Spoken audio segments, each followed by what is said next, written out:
Terima kasih Drun. Resmi Indonesia dicopot jadi host Piala Dunia U20. Ditulis oleh Mpodesi dari laman siwar.com.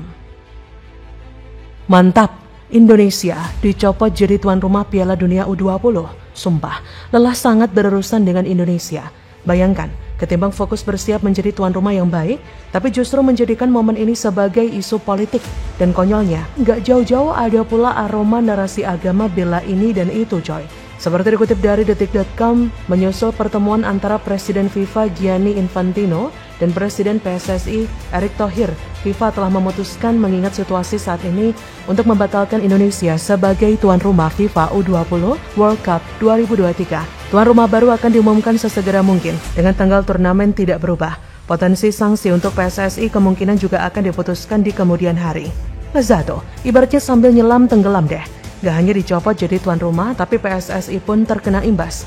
Padahal, mimpinya Indonesia mau membangun persepakbolaan tanah air. Maaf deh, kalau belum kelar dengan diri sendiri, jangan harap bisa diterima di ajang dunia. Apa dipikirnya Indonesia tidak butuh negara lain? Begini ya, Indonesia itu juga bagian dari warga dunia, yang isinya juga termasuk Israel. Gokilnya, bahkan Palestina yang dibelain santuy aja tuh. Menurut Zuhair Al-Shun, Duta Besar Palestina untuk Indonesia, pihaknya tidak dalam posisi mendukung atau menolak partisipasi Israel di Piala Dunia U20. Mereka paham benar posisi Indonesia sebagai warga dunia. Wah, tragis banget gak tuh? Kita rempong ngebelain Palestina dengan narasi begini begitu, bahkan sok nasionalis segala dengan membawa nama besar Bung Karno. Padahal jelas-jelas dunia berputar dan harusnya bisa dinamis menyikapi hal-hal yang terjadi. Bukannya ditelan bulat-bulat maksa banget. Buktinya, bahkan Palestina bisa menghormati posisi Indonesia. Cius, ini baperan banget. Bayangin aja, sejumlah organisasi Islam menggelar demonstrasi di Jakarta Senin 20 Maret demi menolak kedatangan timnas sepak bola Israel di Piala Dunia U20. Bahkan MUI ikut pula membicarakan bola, padahal MUI tidaklah lebih dari organisasi masyarakat. Di dalam kapasitas apa pula bersuara yang ujungnya hanya memperkeruh kondisi saja. Haiya, capek deh. Apapun temanya di negeri ini masih saja berujung agama mulu. Punya agama tapi justru jadi persoalan pula. Sungguh membingungkan.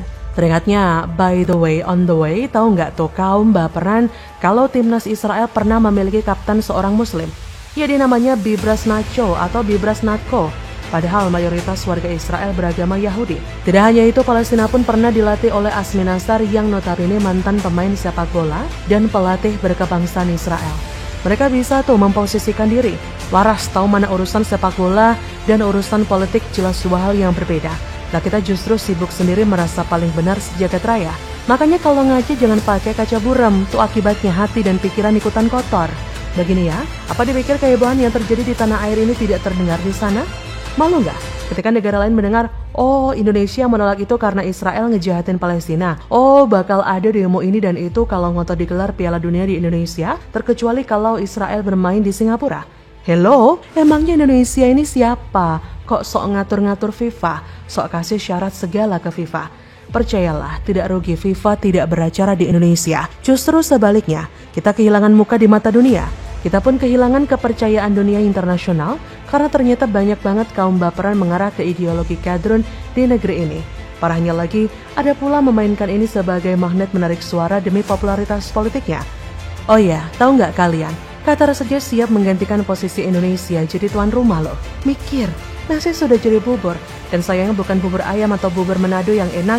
Sekarang siapa yang mau bertanggung jawab? Dan pastinya nggak ada dong. Paling-paling saling tunjuk menyalahkan. Alah pret, cemen banget. Ujung-ujungnya Presiden Jokowi pula yang kena getah. Dan Indonesia sukses jadi badut. Kan begitu jadinya di mata dunia. Teringatnya juga dulu sudah capek-capek Jokowi memujuk FIFA ketika kasus Kanjuruhan. Dunia juga ikut berduka dengan kejadian di Kanjuruhan ketika itu. Tapi terbukti sekarang memang gak guna masyarakat Indonesia dikasih hati. Kebanyakan maunya. Dan sekarang minta jantung pula sok ngatur yang bukan urusannya. Payah bener gak bisa dipercaya. Padahal dengan jadi tuan rumah itu artinya promosi Indonesia secara tidak langsung coy. Mikir dong, berapa banyak rupiah yang bisa dihasilkan nanti. Kemudian, kepercayaan dunia. Belum lagi untuk dunia sepak bola Indonesia jadi lebih percaya diri. Gak galau melulu seperti yang sudah-sudah. Tapi ternyata mentalnya cuma mentok di segitu doang rupanya. Gak suka teriak, tapi rupanya teriakin diri sendiri. Sakit, dan sakitnya itu gak berdarah. Oke, setuju dan cocoklah FIFA memberikan sanksi tegas pada Indonesia. Sekalian juga buat mereka yang kemarin sok nasionalis membela Indonesia. Tolong dong, mana suaranya? Jadi bagaimana menurut Anda?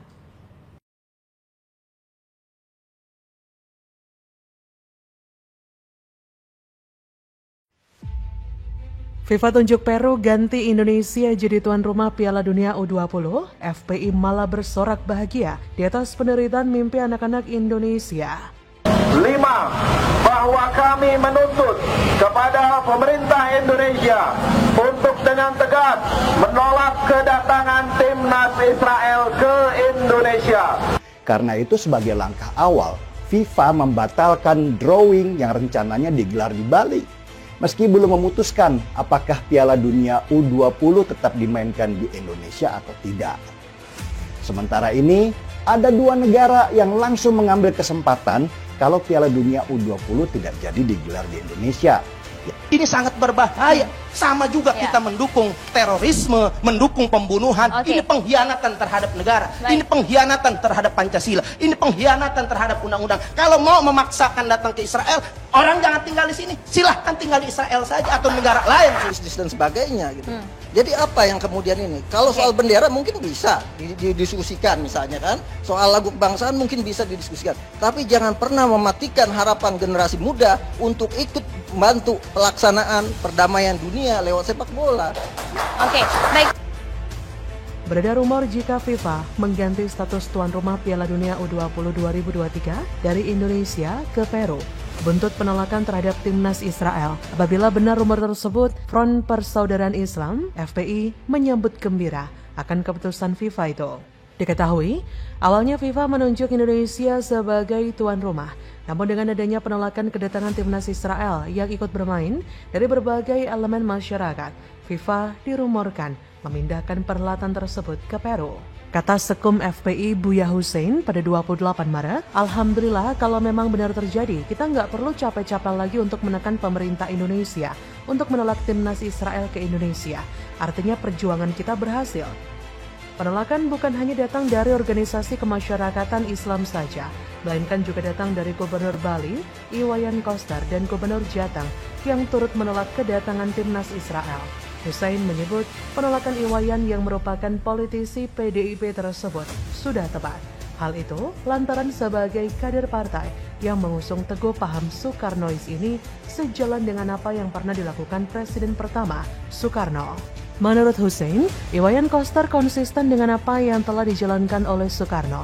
Sebelumnya, Soekarno yang dengan tegas menolak bertanding dengan Israel lantaran Israel masih menjajah Palestina. Entah pola pikir macam apa yang telah merasuki para kadrun pekok ini. Mereka seenaknya mencampur adukan urusan geopolitik dan olahraga menjadi satu. Dengan mengaku berjuang untuk kemerdekaan negara lain, mereka sebenarnya pada waktu yang bersamaan sedang ingin menghancurkan impian dari anak-anak bangsa Indonesia yang ingin bermain di Piala Dunia. Mereka para kadrun telah menghancurkan masa depan anak-anak dan nama besar bangsa Indonesia. Bukannya menyesal dan meminta maaf, kadrun-kadrun kopla ini malah menari di atas penderitaan anak Indonesia. Para kadrun ini memang tidak ingin negara ini maju. Yang mereka inginkan Indonesia menjadi negara khilafah. Sebagai informasi, dukungan Indonesia terhadap Palestina bukan diberikan di masa sekarang saja, tetapi sudah sejak era Presiden pertama RI Soekarno. Di era kepemimpinannya, Bung Karno pernah menolak bertanding sepak bola melawan Israel demi Palestina. Sikap Indonesia kepada kemerdekaan Palestina sudah jelas, bahkan sejak dipimpin oleh Bung Karno. Dalam pidatonya pada 1962, Bung Karno menyatakan Indonesia menentang tindakan Israel selama Palestina belum menerima kemerdekaannya. Pidato itu disampaikan Bung Karno ketika menanggapi soal adanya atlet-atlet Israel yang ikut bertanding dalam Asian Games